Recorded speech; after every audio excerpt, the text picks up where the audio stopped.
ದುರಂತ ಅಂತ್ಯ ಕಂಡವರ ಕಥೆ ಏನು ಎತ್ತ ಈ ಘಟನೆ ಹೇಗೆ ನಡೀತು ಅನ್ನೋದನ್ನ ನೋಡ್ತಾ ಹೋದ್ರೆ ಜವಗೊಂಡನಹಳ್ಳಿಯ ಬಳಿ ಜವರಾಯ ಆಗ್ಬಿಟ್ಟ ಬಸ್ಗೆ ಬೆಂಕಿ ಹೊತ್ಕೊಂಡಿದ್ದಕ್ಕೆ 6 ಜನ ಸಜೀವ ದಹನ ಆದ್ರು.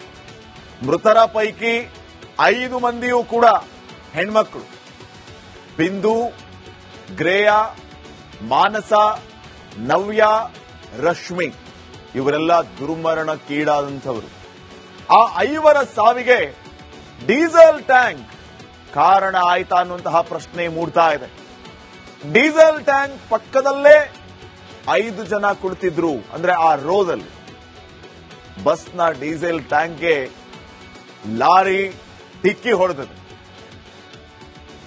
ಆ ಕ್ಷಣವೇ ಬಸ್ ಡೀಸೆಲ್ ಟ್ಯಾಂಕ್ಗೆ ತಗುಲಿ ಬೆಂಕಿ ಇಡೀ ಬಸ್ ಅನ್ನೇ ಆವರಿಸಿ ಟ್ಯಾಂಕ್ನ ಮೇಲಿನ ಸೀಟ್ನಲ್ಲಿ ಕುಳಿತದ್ದವರಿಗೆ ಪಾರಾಗೋದಕ್ಕೆ ಟೈಮೇ ಸಿಗಲಿಲ್ಲ.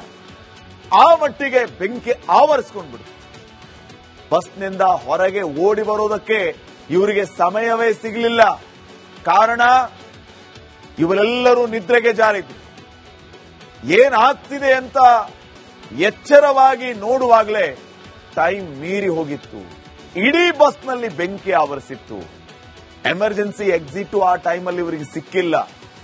ಗಾಬರಿಯಲ್ಲಿ ಏನ್ ಮಾಡಬೇಕು ಅನ್ನೋದು ಗೊತ್ತಾಗಲ್ಲ, ಮೈಂಡ್ ಬ್ಲಾಕ್ ಆಗುತ್ತೆ.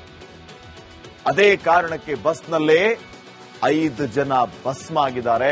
ದುರಂತ ಅಂತ್ಯವನ್ನ ಕಂಡಿದ್ದಾರೆ. ಆ ಆಕ್ಸಿಡೆಂಟ್ ಆಗಿದ್ದು ಹೇಗೆ ಅನ್ನೋದನ್ನು ನೀವು ಗಮನಿಸಿದ್ರೆ ಬಸ್ ತನ್ನ ಪಾಡಿಗೆ ತಾನು ಹೋಗ್ತಾ ಇದೆ. ಈ ಕಡೆಯಿಂದ ಲಾರಿ ಬಂದಿದೆ. ಡಿವೈಡರ್ ಅನ್ನ ನುಗ್ಗಿ ಬಂದು ಬಸ್ನ ಡೀಸೆಲ್ ಟ್ಯಾಂಕ್ಗೆ ಹೊಡೆದಿದೆ. ಆ ಫೋರ್ಸ್ ಎಷ್ಟರ ಮಟ್ಟಿಗೆ ಇತ್ತು ಅಂತಂದ್ರೆ ಬಸ್ ಮತ್ತು ಲಾರಿಯ ಮಧ್ಯೆ ಘರ್ಷಣೆಯಾಗಿ ಮೆಟಲ್ ನಿಂದ ಬೆಂಕಿ ಕಾಣಿಸಿಕೊಂಡಿದೆ. ಆ ಬಸ್ ಈ ಕಡೆ ಲಾರಿ ಫೋರ್ಸ್ ಇಂದ ಬಂದು ಡೀಸೆಲ್ ಟ್ಯಾಂಕ್ಗೆ ಗುದ್ದಿದ ಪರಿಣಾಮ ಡೀಸೆಲ್ ಎಕ್ಸ್ಪ್ಲೋಡ್ ಆಗಿ ಇಡೀ ಬಸ್ ಸುಟ್ಟು ಕರಕಲಾಗಿದೆ. ಈ ರೀತಿ ಈ ಒಂದು ದುರಂತ ನಡೆದೋಗಿರೋದು. ಇನ್ನು ನೆಕ್ಸ್ಟ್,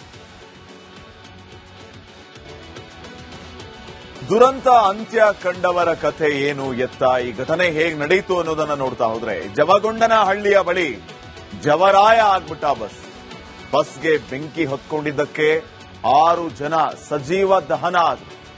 ಮೃತರ ಪೈಕಿ 5 ಮಂದಿಯೂ ಕೂಡ ಹೆಣ್ಮಕ್ಳು. ಬಿಂದು, ಗ್ರೇಯಾ, ಮಾನಸ, ನವ್ಯ, ರಶ್ಮಿ ಇವರೆಲ್ಲ ದುರ್ಮರಣಕ್ಕೀಡಾದಂಥವರು. ಆ 5 ಸಾವಿಗೆ ಡೀಸೆಲ್ ಟ್ಯಾಂಕ್ ಕಾರಣ ಆಯ್ತಾ ಅನ್ನುವಂತಹ ಪ್ರಶ್ನೆ ಮೂಡ್ತಾ ಇದೆ. ಡೀಸೆಲ್ ಟ್ಯಾಂಕ್ ಪಕ್ಕದಲ್ಲೇ 5 ಜನ ಕುಳಿತಿದ್ರು. ಅಂದ್ರೆ ಆ ರೋದಲ್ಲಿ ಬಸ್ನ ಡೀಸೆಲ್ ಟ್ಯಾಂಕ್ಗೆ ಲಾರಿ ಡಿಕ್ಕಿ ಹೊಡೆದಿದೆ. ಆ ಕ್ಷಣವೇ ಬಸ್ ಡೀಸೆಲ್ ಟ್ಯಾಂಕ್ಗೆ ತಗುಲಿ ಬೆಂಕಿ ಇಡೀ ಬಸ್ ಅನ್ನೇ ಆವರಿಸಿ ಟ್ಯಾಂಕ್ನ ಮೇಲಿನ ಸೀಟ್ನಲ್ಲಿ ಕುಳಿತದ್ದವರಿಗೆ ಪಾರಾಗೋದಕ್ಕೆ ಟೈಮೇ ಸಿಗಲಿಲ್ಲ. ಆ ಮಟ್ಟಿಗೆ ಬೆಂಕಿ ಆವರಿಸಿಕೊಂಡ್ಬಿಡ್ತು. ಬಸ್ನಿಂದ ಹೊರಗೆ ಓಡಿ ಬರೋದಕ್ಕೆ ಇವರಿಗೆ ಸಮಯವೇ ಸಿಗಲಿಲ್ಲ. ಕಾರಣ ಇವರೆಲ್ಲರೂ ನಿದ್ರೆಗೆ ಜಾರಿದ್ರು. ಏನಾಗ್ತಿದೆ ಅಂತ ಎಚ್ಚರವಾಗಿ ನೋಡುವಾಗಲೇ ಟೈಮ್ ಮೀರಿ ಹೋಗಿತ್ತು. ಇಡೀ ಬಸ್ನಲ್ಲಿ ಬೆಂಕಿ ಆವರಿಸಿತ್ತು. ಎಮರ್ಜೆನ್ಸಿ ಎಕ್ಸಿಟ್ ಆ ಟೈಮಲ್ಲಿ ಇವರಿಗೆ ಸಿಕ್ಕಿಲ್ಲ. ಗಾಬರಿಯಲ್ಲಿ ಏನ್ ಮಾಡಬೇಕು ಅನ್ನೋದು ಗೊತ್ತಾಗಲ್ಲ, ಮೈಂಡ್ ಬ್ಲಾಕ್ ಆಗುತ್ತೆ. ಅದೇ ಕಾರಣಕ್ಕೆ ಬಸ್ನಲ್ಲೇ 5 ಜನ ಭಸ್ಮ ಆಗಿದ್ದಾರೆ. ದುರಂತ ಅಂತ್ಯವನ್ನ ಕಂಡಿದ್ದಾರೆ. ಆ ಆಕ್ಸಿಡೆಂಟ್ ಆಗಿದ್ದು ಹೇಗೆ ಅನ್ನೋದನ್ನು ನೀವು ಗಮನಿಸಿದ್ರೆ ಬಸ್ ತನ್ನ ಪಾಡಿಗೆ ತಾನು ಹೋಗ್ತಾ ಇದೆ. ಈ ಕಡೆಯಿಂದ ಲಾರಿ ಬಂದಿದೆ.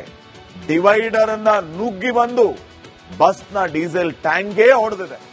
ಆ ಫೋರ್ಸ್ ಎಷ್ಟರ ಮಟ್ಟಿಗೆ ಇತ್ತು ಅಂತಂದ್ರೆ ಬಸ್ ಮತ್ತು ಲಾರಿಯ ಮಧ್ಯೆ ಘರ್ಷಣೆಯಾಗಿ ಮೆಟಲ್ ನಿಂದ ಬೆಂಕಿ ಕಾಣಿಸಿಕೊಂಡಿದೆ. ಆ ಬಸ್ ಈ ಕಡೆ ಲಾರಿ ಫೋರ್ಸ್ ಇಂದ ಬಂದು ಡೀಸೆಲ್ ಟ್ಯಾಂಕ್ಗೆ ಗುದ್ದಿದ ಪರಿಣಾಮ ಡೀಸೆಲ್ ಎಕ್ಸ್ಪ್ಲೋಡ್ ಆಗಿ ಇಡೀ ಬಸ್ ಸುಟ್ಟು ಕರಕಲಾಗಿದೆ. ಈ ರೀತಿ ಈ ಒಂದು ದುರಂತ ನಡೆದೋಗಿರೋದು. ಇನ್ನು ನೆಕ್ಸ್ಟ್, ದುರಂತ ಅಂತ್ಯ ಕಂಡವರ ಕಥೆ ಏನು ಎತ್ತ, ಈ ಘಟನೆ ಹೇಗೆ ನಡೀತು ಅನ್ನೋದನ್ನ ನೋಡ್ತಾ ಹೋದ್ರೆ, ಜವಗೊಂಡನಹಳ್ಳಿಯ ಬಳಿ ಜವರಾಯ ಆಗ್ಬಿಟ್ಟ ಬಸ್ಗೆ ಬೆಂಕಿ ಹೊತ್ಕೊಂಡಿದ್ದಕ್ಕೆ 6 ಜನ ಸಜೀವ ದಹನ ಆದ್ರು. ಮೃತರ ಪೈಕಿ 5 ಮಂದಿಯೂ ಕೂಡ ಹೆಣ್ಮಕ್ಳು. ಬಿಂದು, ಗ್ರೇಯ, ಮಾನಸ, ನವ್ಯ, ರಶ್ಮಿ ಇವರೆಲ್ಲ ದುರ್ಮರಣಕ್ಕೀಡಾದಂಥವರು. ಆ 5 ಸಾವಿಗೆ ಡೀಸೆಲ್ ಟ್ಯಾಂಕ್ ಕಾರಣ ಆಯ್ತಾ ಅನ್ನುವಂತಹ ಪ್ರಶ್ನೆ ಮೂಡ್ತಾ ಇದೆ.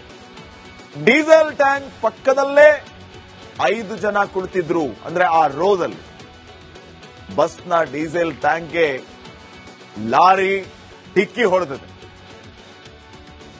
ಆ ಕ್ಷಣವೇ ಬಸ್ ಡೀಸೆಲ್ ಟ್ಯಾಂಕ್ಗೆ ತಗುಲಿ ಬೆಂಕಿ ಇಡೀ ಬಸ್ ಅನ್ನೇ ಆವರಿಸಿ, ಟ್ಯಾಂಕ್ನ ಮೇಲಿನ ಸೀಟ್ನಲ್ಲಿ ಕುಳಿತದ್ದವರಿಗೆ ಪಾರಾಗೋದಕ್ಕೆ ಟೈಮೇ ಸಿಗಲಿಲ್ಲ.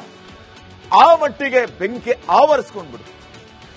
ಬಸ್ನಿಂದ ಹೊರಗೆ ಓಡಿ ಬರೋದಕ್ಕೆ ಇವರಿಗೆ ಸಮಯವೇ ಸಿಗಲಿಲ್ಲ. ಕಾರಣ, ಇವರೆಲ್ಲರೂ ನಿದ್ರೆಗೆ ಜಾರಿದ್ರು. ಏನಾಗ್ತಿದೆ ಅಂತ ಎಚ್ಚರವಾಗಿ ನೋಡುವಾಗಲೇ ಟೈಮ್ ಮೀರಿ ಹೋಗಿತ್ತು. ಇಡೀ ಬಸ್ನಲ್ಲಿ ಬೆಂಕಿ ಆವರಿಸಿತ್ತು. ಎಮರ್ಜೆನ್ಸಿ ಎಕ್ಸಿಟ್ ಆ ಟೈಮಲ್ಲಿ ಇವರಿಗೆ ಸಿಕ್ಕಿಲ್ಲ. ಗಾಬರಿಯಲ್ಲಿ ಏನ್ ಮಾಡಬೇಕು ಅನ್ನೋದು ಗೊತ್ತಾಗಲ್ಲ, ಮೈಂಡ್ ಬ್ಲಾಕ್ ಆಗುತ್ತೆ. ಅದೇ ಕಾರಣಕ್ಕೆ ಬಸ್ನಲ್ಲೇ 5 ಜನ ಭಸ್ಮ ಆಗಿದ್ದಾರೆ, ದುರಂತ ಅಂತ್ಯವನ್ನ ಕಂಡಿದ್ದಾರೆ. ಆ ಆಕ್ಸಿಡೆಂಟ್ ಆಗಿದ್ದು ಹೇಗೆ ಅನ್ನೋದನ್ನು ನೀವು ಗಮನಿಸಿದ್ರೆ, ಬಸ್ ತನ್ನ ಪಾಡಿಗೆ ತಾನು ಹೋಗ್ತಾ ಇದೆ. ಈ ಕಡೆಯಿಂದ ಲಾರಿ ಬಂದಿದೆ, ಡಿವೈಡರ್ ಅನ್ನ ನುಗ್ಗಿ ಬಂದು ಬಸ್ನ ಡೀಸೆಲ್ ಟ್ಯಾಂಕ್ಗೆ ಹೊಡೆದಿದೆ. ಆ ಫೋರ್ಸ್ ಎಷ್ಟರ ಮಟ್ಟಿಗೆ ಇತ್ತು ಅಂತಂದ್ರೆ, ಬಸ್ ಮತ್ತು ಲಾರಿಯ ಮಧ್ಯೆ ಘರ್ಷಣೆಯಾಗಿ ಮೆಟಲ್ ನಿಂದ ಬೆಂಕಿ ಕಾಣಿಸಿಕೊಂಡಿದೆ. ಆ ಬಸ್ ಈ ಕಡೆ ಲಾರಿ ಫೋರ್ಸ್ ಇಂದ ಬಂದು ಡೀಸೆಲ್ ಟ್ಯಾಂಕ್ಗೆ ಗುದ್ದಿದ ಪರಿಣಾಮ ಡೀಸೆಲ್ ಎಕ್ಸ್ಪ್ಲೋಡ್ ಆಗಿ ಇಡೀ ಬಸ್ ಸುಟ್ಟು ಕರಕಲಾಗಿದೆ. ಈ ರೀತಿ ಈ ಒಂದು ದುರಂತ ನಡೆದೋಗಿದೆ. ಇನ್ನು ನೆಕ್ಸ್ಟ್, ದುರಂತ ಅಂತ್ಯ ಕಂಡವರ ಕಥೆ ಏನು ಎತ್ತ, ಈ ಘಟನೆ ಹೇಗೆ ನಡೀತು ಅನ್ನೋದನ್ನ ನೋಡ್ತಾ ಹೋದ್ರೆ, ಜವಗೊಂಡನಹಳ್ಳಿಯ ಬಳಿ ಜವರಾಯ ಆಗ್ಬಿಟ್ಟ ಬಸ್ಗೆ ಬೆಂಕಿ ಹೊತ್ಕೊಂಡಿದ್ದಕ್ಕೆ 6 ಜನ ಸಜೀವ ದಹನ ಆದ್ರು. ಮೃತರ ಪೈಕಿ 5 ಮಂದಿಯೂ ಕೂಡ ಹೆಣ್ಮಕ್ಳು. ಬಿಂದು, ಗ್ರೇಯ, ಮಾನಸ, ನವ್ಯ, ರಶ್ಮಿ ಇವರೆಲ್ಲ ದುರ್ಮರಣಕ್ಕೀಡಾದಂಥವರು. ಆ 5 ಸಾವಿಗೆ ಡೀಸೆಲ್ ಟ್ಯಾಂಕ್ ಕಾರಣ ಆಯ್ತಾ ಅನ್ನುವಂತಹ ಪ್ರಶ್ನೆ ಮೂಡ್ತಾ ಇದೆ. ಡೀಸೆಲ್ ಟ್ಯಾಂಕ್ ಪಕ್ಕದಲ್ಲೇ 5 ಜನ ಕುಳಿತಿದ್ರು. ಅಂದ್ರೆ ಆ ರೋದಲ್ಲಿ ಬಸ್ನ ಡೀಸೆಲ್ ಟ್ಯಾಂಕ್ಗೆ ಲಾರಿ ಡಿಕ್ಕಿ ಹೊಡೆದಿದೆ. ಆ ಕ್ಷಣವೇ ಬಸ್ ಡೀಸೆಲ್ ಟ್ಯಾಂಕ್ಗೆ ತಗುಲಿ ಬೆಂಕಿ ಇಡೀ ಬಸ್ ಅನ್ನೇ ಆವರಿಸಿ, ಟ್ಯಾಂಕ್ನ ಮೇಲಿನ ಸೀಟ್ನಲ್ಲಿ ಕುಳಿತದ್ದವರಿಗೆ ಪಾರಾಗೋದಕ್ಕೆ ಟೈಮೇ ಸಿಗಲಿಲ್ಲ. ಆ ಮಟ್ಟಿಗೆ ಬೆಂಕಿ ಆವರಿಸಿಕೊಂಡ್ಬಿಡ್ತು. ಬಸ್ನಿಂದ ಹೊರಗೆ ಓಡಿ ಬರೋದಕ್ಕೆ ಇವರಿಗೆ ಸಮಯವೇ ಸಿಗಲಿಲ್ಲ. ಕಾರಣ, ಇವರೆಲ್ಲರೂ ನಿದ್ರೆಗೆ ಜಾರಿದ್ರು. ಏನಾಗ್ತಿದೆ ಅಂತ ಎಚ್ಚರವಾಗಿ ನೋಡುವಾಗಲೇ ಟೈಮ್ ಮೀರಿ ಹೋಗಿತ್ತು. ಇಡೀ ಬಸ್ನಲ್ಲಿ ಬೆಂಕಿ ಆವರಿಸಿತ್ತು. ಎಮರ್ಜೆನ್ಸಿ ಎಕ್ಸಿಟ್ ಆ ಟೈಮಲ್ಲಿ ಇವರಿಗೆ ಸಿಕ್ಕಿಲ್ಲ. ಗಾಬರಿಯಲ್ಲಿ ಏನ್ ಮಾಡಬೇಕು ಅನ್ನೋದು ಗೊತ್ತಾಗಲ್ಲ, ಮೈಂಡ್ ಬ್ಲಾಕ್ ಆಗುತ್ತೆ. ಅದೇ ಕಾರಣಕ್ಕೆ ಬಸ್ನಲ್ಲೇ 5 ಜನ ಭಸ್ಮ ಆಗಿದ್ದಾರೆ, ದುರಂತ ಅಂತ್ಯವನ್ನ ಕಂಡಿದ್ದಾರೆ. ಆ ಆಕ್ಸಿಡೆಂಟ್ ಆಗಿದ್ದು ಹೇಗೆ ಅನ್ನೋದನ್ನು ನೀವು ಗಮನಿಸಿದ್ರೆ, ಬಸ್ ತನ್ನ ಪಾಡಿಗೆ ತಾನು ಹೋಗ್ತಾ ಇದೆ.